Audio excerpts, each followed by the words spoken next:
dalam Indonesia merdeka itulah kita memerdekakan rakyat kita. Di dalam Indonesia merdeka itulah kita memerdekakan hatinya bangsa kita. Di dalam Saudi Arabia merdeka, Ibnu Saud memerdekakan rakyat Arabia satu persatu. Di dalam Soviet Rusia merdeka, Stalin memerdekakan hati bangsa Soviet Rusia satu persatu. Saudara-saudara, seperti juga salah seorang pembicara berkata, kita bangsa Indonesia tidak sehat badan, banyak penyakit malaria, banyak disentri, banyak penyakit hongi rodem, banyak ini, banyak itu. Sehatkan dulu bangsa kita, baru kemudian merdeka. Saya berkata, kalau ini pun harus diselesaikan lebih dulu, 20 tahun lagi kita belum merdeka. Di dalam Indonesia merdeka itulah kita menyehatkan rakyat kita, walaupun misalnya tidak dengan kina. Tetapi kita kerahkan segenap masyarakat kita untuk menghilangkan penyakit malaria dengan menanam ketepeng kerbau. Di dalam Indonesia merdeka kita melatih pemuda kita agar supaya menjadi kuat. Di dalam Indonesia merdeka kita menyehatkan rakyat sebaik-baiknya. Inilah maksud saya dengan perkataan jembatan. Di seberang jembatan, jembatan emas inilah baru kita leluasa menyusun masyarakat Indonesia merdeka yang gagah, kuat, sehat, kekal, dan abadi. Tuan-tuan sekalian, kita sekarang menghadapi situ saat yang maha penting. Tidakkah kita mengetahui sebagaimana telah diutarakan oleh berpuluh-puluh pembicara bahwa sebenarnya international rights, hukum internasional, menggampangkan pekerjaan kita untuk menyusun, mengadakan, mengakui satu negara yang merdeka. Tidak diadakan syarat yang neko-neko, yang menjelimet. Tidak. Syaratnya sekedar bumi, rakyat, pemerintah yang teguh. Ini sudah cukup untuk international rights. Cukup, saudara-saudara. Asal ada buminya, ada rakyatnya, pemerintahnya, kemudian diakui oleh salah satu negara yang lain yang merdeka. Inilah yang sudah bernama merdeka. Tidak peduli rakyat dapat baca atau tidak, tidak peduli rakyat hebat ekonominya atau tidak, tidak peduli rakyat bodoh atau pintar. Asal menurut hukum internasional mempunyai syarat-syarat sesuatu negara merdeka, yaitu ada rakyatnya, ada buminya, dan ada pemerintahannya. Sudahlah, ia merdeka. Janganlah kita gentar. You are victim. Lantas mau menyelesaikan lebih dulu 1001 soal yang bukan-bukan. Sekali lagi saya bertanya, mau merdeka apa tidak? Mau merdeka apa tidak? Hadirin menjawab mau. Saudara-saudara, sesudah saya bicara tentang hal merdeka, maka sekarang saya bicara tentang hal dasar. Paduka Tuan Ketua yang mulia, saya mengerti apakah yang Paduka Tuan Ketua kehendaki. Paduka Tuan Ketua minta dasar, minta filosofi Grundslag, atau jikalau kita boleh memakai perkataan yang muluk-muluk, Paduka Tuan Ketua yang mulia meminta suatu Westangchaung di atas mana kita mendirikan negara Indonesia itu. Kita melihat dalam dunia ini bahwa banyak negeri yang merdeka, dan banyak di antara negeri yang merdeka itu berdiri di atas suatu Westangchaung. Hitler mendirikan Jermania di atas nasional sosialis Westangchaung. Filsafat nasional sosialisme telah menjadi dasar negara Jermania yang didirikan oleh Adolf Hitler.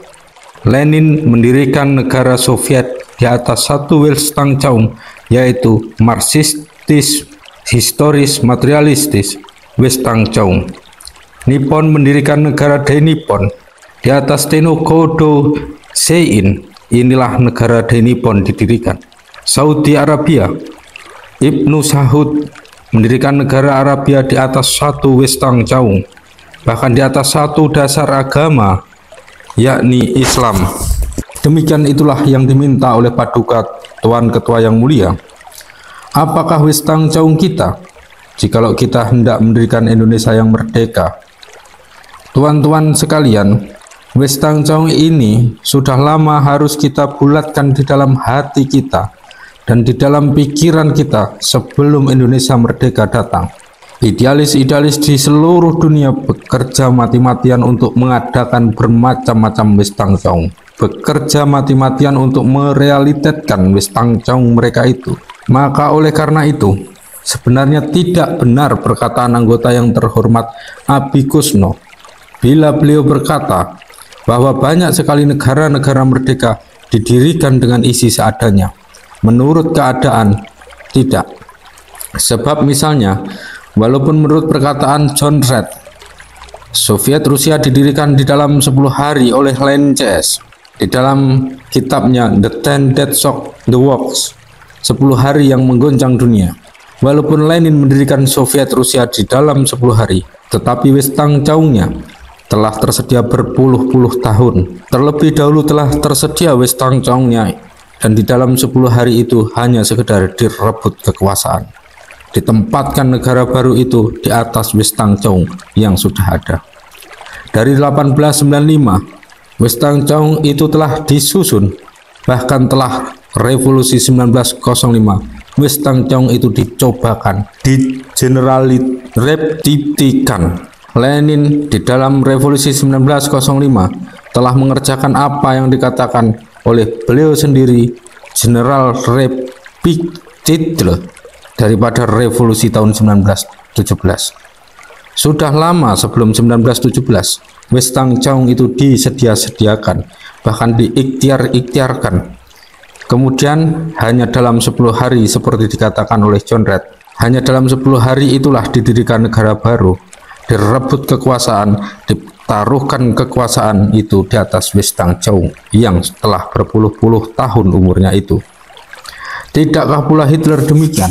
Di dalam tahun 1933, Hitler menaiki singgasana kekuasaan, mendirikan negara Jermania di atas nasional sosialis wis tangcaung. Tetapi kapankah Hitler mulai menyediakan dia punya wis tangcaung itu? Bukan di dalam tahun 1933, tetapi di dalam tahun 1921 dan 1922, beliau telah bekerja, kemudian mengikhtiarkan pula agar supaya Nazisme ini, wis tangcaung ini, dapat menjelma dengan dia punya Münchener Pakt. Tetapi gagal. Di dalam 1933 barulah datang saatnya beliau dapat merebut kekuasaan, dan negara diletakkan oleh beliau di atas dasar wis tangcaung yang telah dipropagandakan berpuluh-puluh tahun itu.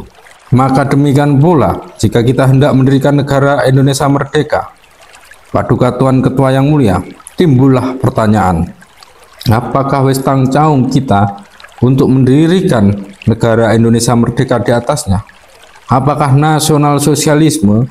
Apakah histori materialisme? Apakah San Min Cui sebagai dikatakan oleh Dr. Sun Yat-sen?